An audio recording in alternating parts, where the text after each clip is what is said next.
Hey, what's going on, guys? Welcome back to another video, and today we are going to be going over and analyzing, putting into a tier list the kind of top 10 songs of the respective years. So basically I went and kind of looked at Billboard's year-end charts for 2014, 2015, 2016, and so on, and basically just picked the number one song that came out and was like the most popular that year. And so I have them all here.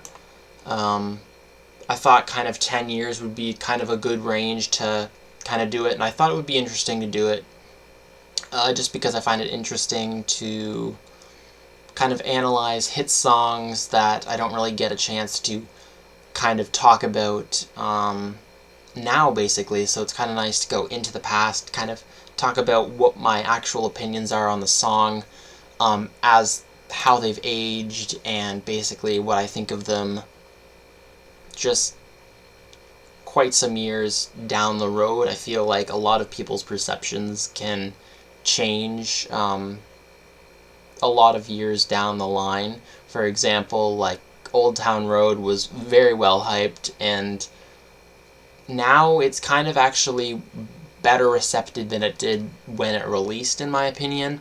And the same and contrary goes for many of these songs, so it'll be interesting to see my opinions and where all these songs will place.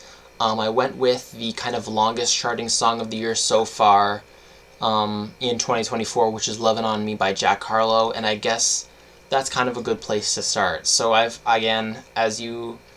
you haven't seen the first video, basically kind of similar to this, where I went over the top 10 current songs of the top 10 like of last week or something, and each song I kind of ranked into a tier list. So basically how I do my tier lists, I put it into an S tier, A tier, B tier, C tier, then trash/garbage, where I would never listen to this again, it's terrible, it's like my ears are bleeding, that kind of thing. I don't know how many of these songs are going to be on here, but I did kind of realize, like, when I was typing these out, I was like, wow, a lot of these songs have not aged well. A lot of these songs I am not fond of. So yeah, let's get started with 2024 and kind of work our way down. Because the first track is Lovin' On Me by Jack Harlow. It's the longest charting song from 2024 as of right now. I mean, my opinions on Jack Harlow as a whole are kind of iffy. I don't really understand the hype. Some of his songs are okay. I do like the kind of old style hip hop feeling. It's not like basic trap music or just anything on those sort of lines. It's different. Something that we haven't really heard on the Billboard charts a lot. But it does kind of sound like it was designed for TikTok, and that's exactly kind of where it got its hype from. That kind of intro bit, I don't want no lips and shit, like that part is really, really catchy, and one of the main reasons why it's so popular. And it's just a very catchy thing. People can kind of recognize it super easily, and it kind of loops behind the song. And I actually do really like that part, but his rapping just kind of leading into the middle of the song, I'm not a fan of. I actually like the hook of this track where it goes, oh, I don't like that part where you've definitely heard millions of times, but the actual rapping in bars style part of this song is where it kind of falls flat. Yeah, I don't necessarily hate this song. It just has some elements where I just don't enjoy his flow, and this is something that is with a majority of Jack Harlow songs. I don't like his rapping. I feel like his voice is a little not well suited for the kind of rap genre, and I don't know. My opinions kind of have stayed the same with Jack Harlow, but some songs I'm okay with. I am kind of contemplating whether to put this B tier or C tier. I might have to alter kind of my tier list. I don't know. I feel like it's a C tier song. I feel like it's C tier. I feel like it's a C tier song. I don't see it B tier. I don't see it being halfway. And again, I'm ranking these based on kind of, well, how should I go about it? Should I go about, like, in comparison to this entire list? Because Levitating by Dua Lipa, for example, is one of my favorite songs on the kind of list here, and it is an S tier song out of this group, as well as, for example, like Blinding Lights. I think it's a great song, but when you compare Blinding Lights to like a general kind of sense of music, I don't know if it's typically S tier. So I don't remember what I kind of used as my ranking style for the last video I did that was kind of similar to this, but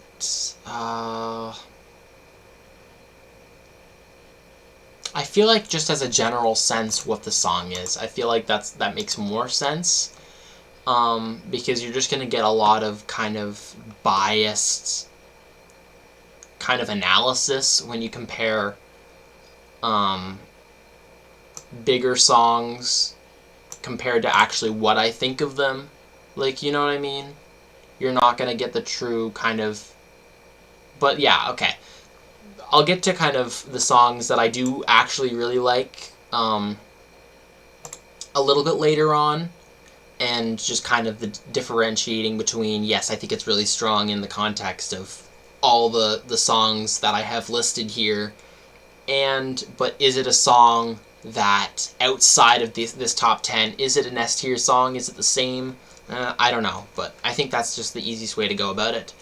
And we move on to the number one song from the year end of 2023, which was Last Night by Morgan Wallen. I almost put the newest Morgan Wallen and Post Malone song as the 2024 track, but I thought about it and I was like, no, I'll do the longest charting instead of the most recent number one song. I think that just makes the most sense. But yeah, I feel like a lot of Morgan Wallen stuff sounds the same. I don't necessarily hate it. It just gets really plain, really fast. I don't think it's terrible, because I feel like I can listen to it. It's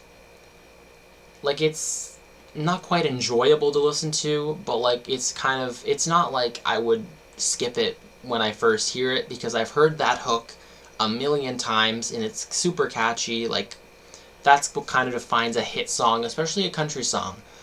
But Morgan Wallen sure knows how to make like catchy country kind of pop style. I feel like Morgan Wallen doesn't necessarily lean super like country. He falls in kind of the country pop zone, and people kind of want to say, no, he's pure country. I disagree. I don't think Morgan Wallen is pure country. I feel like he does definitely mix a lot of pop elements and trap elements and kind of rap elements. He does a lot of that kind of thing. And that's the one thing I've noticed, and it's obviously something that's going to happen, where country is going to just kind of infuse with other genres, but he tends to kind of lean towards the pop genre a little too much sometimes, and I just prefer raw country. And just in general, I also think this song is a C tier song. I think that's a good place to put it, because I don't think it's trash or garbage. I wouldn't skip it if I heard it out in public or something, or it's like, I wouldn't say it's unbearable, but it's just okay. And leading into not just okay, we have the year-end number one track from 2022. I'm honestly surprised that this was kind of where it was placed, as this was the number one song from the Billboard charts that year. I feel like I can name a bunch of other songs from that like chart that are so much better than that, or much notable. I'm just gonna double check, because I kind of quickly skimmed through where these were, but I want to name some of the songs that followed it. So the year-end list, obviously number one, we have Heat Waves by Glass Animals. I'll give my opinion on that later. It was actually quite a rough year. I'm gonna be completely honest. Yeah, for the top 10 at least this year, or that year, 2022, it was kind of rough. It didn't have many great songs. As It Was, Stay, I feel like they're a little bit stronger.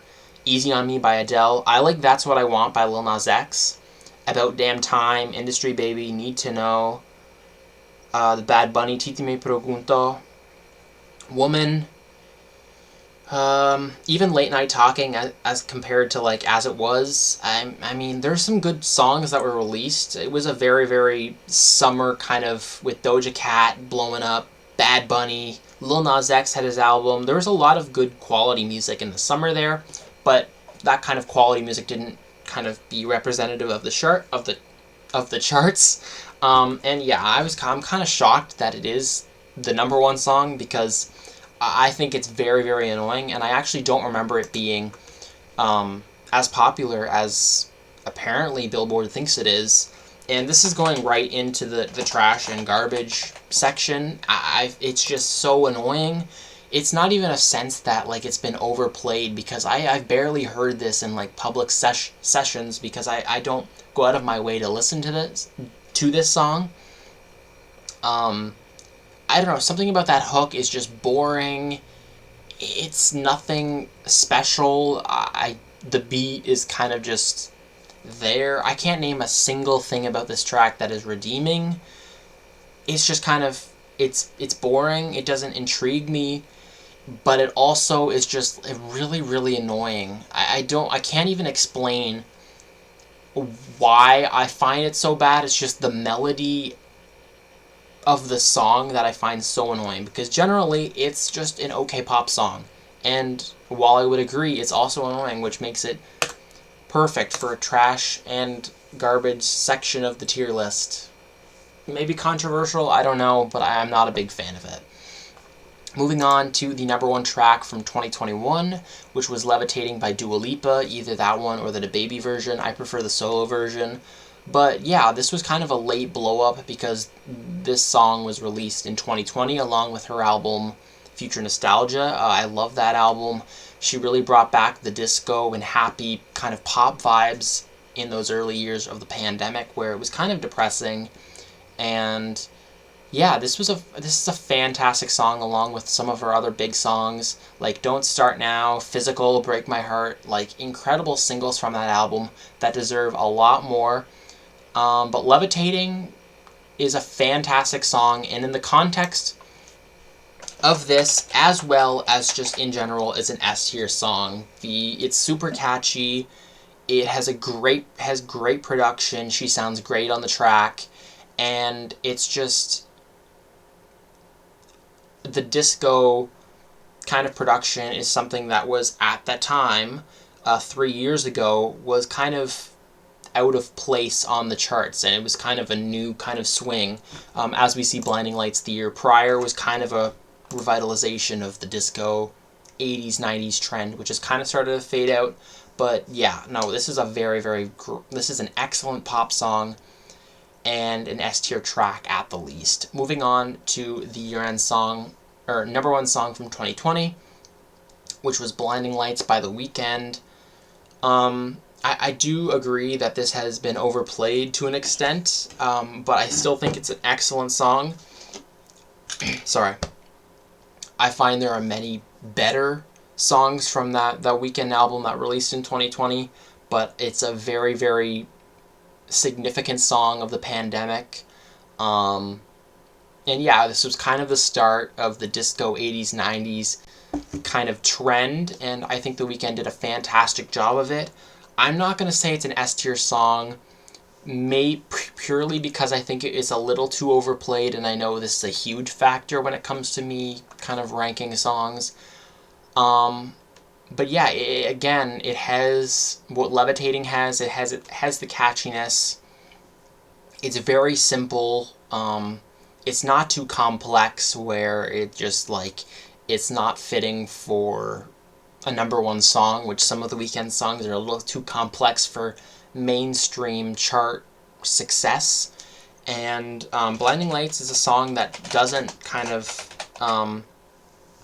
have to do with that. I feel like while it's not an S tier song, In my opinion, I can see why it would be S tier, but in my opinion, it's an A tier song. Still a fantastic song. But yeah, it's a very, very good song and started kind of a bigger trend in the 80s, 90s song movement.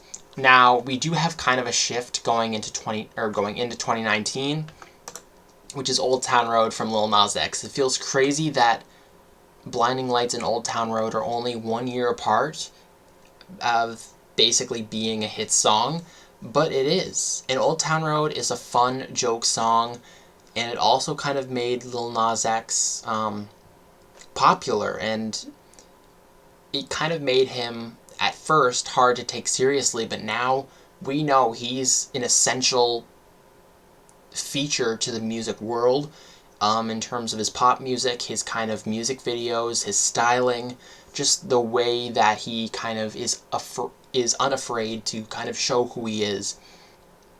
And yeah, I feel like this is a fantastic song. It's catchy. Again, it kind of blends that country pop joke humor-ish song. And it's just really, really fun. Like, there are some instances where joke songs are very, very annoying. But this is one where I really, really enjoy it. I think it's not trying to be too serious, and that's kind of what sometimes it needs. And I like the fusion of country rap, which I think we need more of. I know Shaboozey is one that's kind of bringing it, and Lil Nas X did at the time kind of make a song that was not very popular as a genre in the charts. And I think this is... Sorry. I don't know why my ringer's on, but I think this fits perfectly into the A tier. Well, not an S tier song, because I feel like it can be improved in multiple ways. I feel like it's simple and it's fun, and it's just not trying to be taken too seriously, and I appreciate that. Okay, we have Drake, 2018, #1 song. This was kind of also unexpected. I didn't realize that this was actually that big. It's I don't even know. I can't even say if it's trash or garbage. It's just, like, boring. God's plan. It does have some redeeming parts in the melody where I do enjoy it. But again, the hook is not super interesting. The beat, not super interesting. There are parts in the melody where are very, very memorable and still quite known to this day. I'm going to go B tier, actually. I think I would prefer listening to God's Plan over Living on Me or, like, Last Night. Because there are some parts where I actually enjoy it, but just the song in general, kind of bland and was very oversaturated in the rap kind of game at that time. B tier song. I think that's fine. You can even push to C tier, but I think in context of this, B tier is fine. Shape of You, Ed Sheeran. Again, this feels crazy that God's Plan and Shape of You were kind of 1 year apart. Sorry, I spilled my water, but it does feel crazy that Shape of You and God's Plan were 1 year apart. I don't know how they were, but time kind of flies or is slow, depending on how you want to kind of phrase it. But yeah, Shape of You, I mean, people are very, very indifferent towards this song. Some people love it, some people hate it. In my opinion, I actually am kind of in the middle ground. I don't hate it. I actually quite enjoy it. I feel like Ed Sheeran is just one of those people and artists where it's either you love him or hate him, and I'm kind of not really anywhere in that spectrum. I'm not a big rabid Ed Sheeran fan, but I also don't hate Ed Sheeran, because, like, I'm always like, oh, a new Ed Sheeran song, I'm intrigued. I'm not gonna be like, because some artists I'm like, I've heard their stuff, not been a fan, and then I just kind of stay away from their new releases, and I'm always intrigued to see what Ed Sheeran's gonna do. But this song, no, I don't necessarily hate it. Of course, it's catchy, it's memorable. With a lot of these songs, they're catchy and memorable. I think, God's Plan, as kind of an excuse, doesn't really follow that. I feel like God's Plan is kind of an outlier in all of these because it's, I don't know, the hook, again, isn't really memorable. Some bars are catchy, but just the song in general, I kind of struggle to remember it. But yeah, Shape of You, B or A tier. Like, I enjoy the song. No, I think it's B tier. I think it's just behind God's Plan. Just because it's a little generic, of course. It's just pop, slow, kind of ballad pop-ish that Ed Sheeran has been doing for a while now. Along with God's Plan, I think it's more pleasant to listen to than the C tier tracks. But B tier is kind of just in the midway of like, I like it, but it's not shaping anything of importance. Moving on to Justin Bieber's Love Yourself. This was a fantastic year for Justin Bieber. I think he had 2 songs, number 1 and number 2, on this year-end list. Love Yourself, number 1. Sorry at number 2. I like Love Yourself more than Sorry. I feel like he had a part, like his whole EDM kind of vibe. Sorry was one of the weaker tracks. I like What Do You Mean a lot. Some of those EDM tracks he excelled. Sorry was weak. But yeah, this was kind of slowed down, but it also had a very, very catchy, poppy EDM feel. I'm trying to sing the song in my head because it's been a while since I've heard this song. Okay. Okay, I know what it is now. But it is, again, quite simple, like some of the songs on B tier. But I don't think it's necessarily bad, but it's not fantastic. I feel like it's a little bit better than God's Plan or Shape of You. It's a simple pop song that was kind of different from all his EDM tracks that he was doing in the same year. And I mean, it makes sense why this did so well, of course, but yeah, I mean, I enjoy it. It just, again, follows the kind of entire beat here. It's simple. This is simple. This is the good kind of section. This is just okay, and this is terrible. I feel like we kind of have established a framework of how these songs are ranked, and I feel like, again, Love Yourself fits perfectly in that kind of pocket there, you know? Like, I don't know. Let's just move on, but I think Love Yourself is a fine song. Not doing anything super special, but yeah. And this one is an interesting one. 2015, number 1 track from that year, Uptown Funk by Bruno Mars. I remember being a kid and, like, loving this song, and I actually, like, my opinions have kind of actually worsened on it. I think it's okay.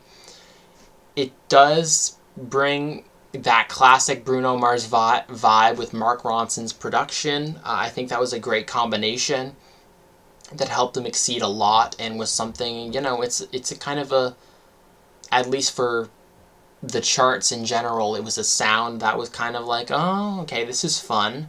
We kind of need this, and we kind of see this is a fun track with some different elements. This one's a fun track, and some people, you know, some people love it, some people hate it.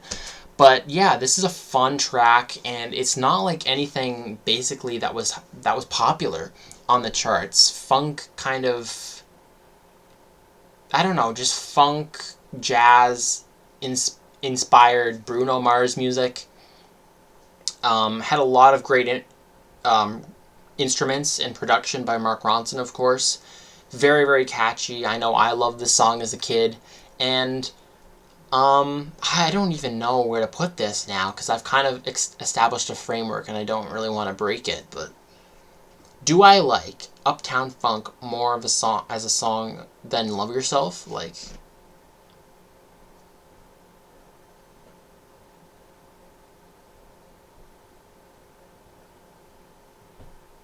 I don't know. I don't know if I do. I think it's B tier. I think it is B tier. I think a lot of those songs are just, but I feel like I'm going to put this as on the upper side of the B tier. Again, I'm kind of breaking what I'm saying here with kind of, because this Uptown Funk is definitely not a generic song, but again, Well, now I'm kind of contradicting myself. Yeah, I know some people find it annoying, and it can be considered a little annoying, but it did kind of take a step forward. I think B tier is fine. It did take a step kind of forward like Old Town Road did, but I like Old Town Road as a song better than Uptown Funk.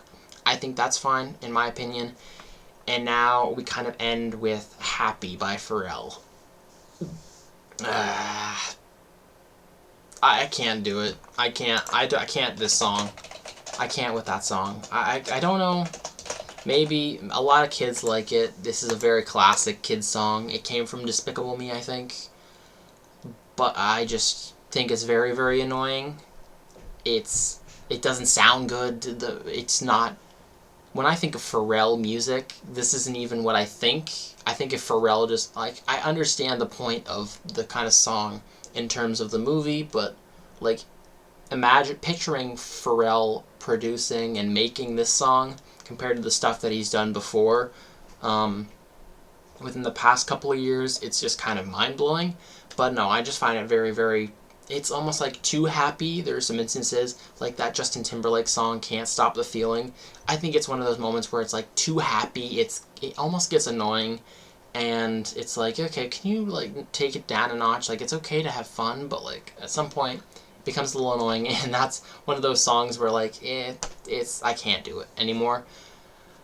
I hope you guys somewhat agree with me. There's only one S tier song. I agree that most of these number one songs are not quite representative of the best songs, in my opinion. Maybe if some other people find these to be quite great songs, but I think in terms of number ones in songs in general, I think it's not the best. I like Levitating, I like Blinding Lights, Old Town Road. I think these three songs are excellent and probably the best of the bunch, followed by these were absolutely hit songs. Some of them managed to kind of start something new, while others, like these pair here, just kind of were already established big names, and the reason they were there was kind of just because of their name, not because they were super influential with their genre. And then these, I think these are just okay.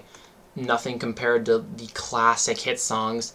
Maybe with Term, I will come to like these kind of more, because obviously all of these songs are very classic songs when you think of old hit songs, and these are kind of in the newer sphere, so maybe that's why I'm ranking them so low. But maybe with time I'll be like, oh, that song actually wasn't so bad, and move it up a tier or two. Maybe, maybe not. But maybe with age, some things, in my opinion, do get better. But yeah, Levitating, in my opinion, is the best song, while Heat Waves and Happy, get them out of here, in the trash, terrible. Let me know your opinions. What's your favorite song? What's your least favorite song from the kind of bunch? Let me know what kind of other chart videos, analysis, tier list things you want me to do. I thought this was interesting. And I'll start the reactions tomorrow, give my opinion on the new songs that came out this week. Yeah, thank you guys so much for watching. Make sure to subscribe, like for more videos like this, and I'll see you guys in the next one.